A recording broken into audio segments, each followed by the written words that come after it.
Palutang-lutang at wala ng buhay ng matagpuan ng katawang yan sa Pasak River sa Barangay Bangkal, Guagua, Pampanga pasado alas 8 ng umaga noong Martes, July 14. Nakita yang mismo ng isang bangkero sa Barangay Bagay na agad na itinawag sa mga otoridad. Ang biktima kinilalang isang 38 anyos na lalaki na residente rin ng lugar. Patuloy pang isinasagawang investigasyon sa sanhi ng pagkakalunod ng lalaki. Nung nagkanda kami ng continuous investigation, ma'am, kahapon, we were able to identify the deceased person, no? At na-identify po to through his brother. Wala pa siya sa state of decomposition, bloated na siya, no?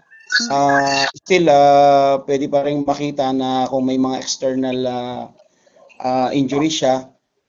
At basically, nung in-inspection namin yung body, is wala naman siyang mga external injuries na nakita sa buong katawan niya.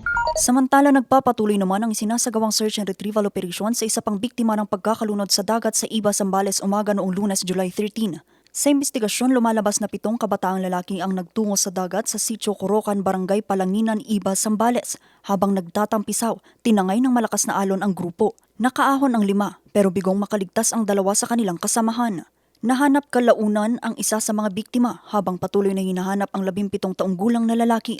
Pahirapan naman ang malawakang surface search, shoreline search at drone search dahil sa lakas ng alon.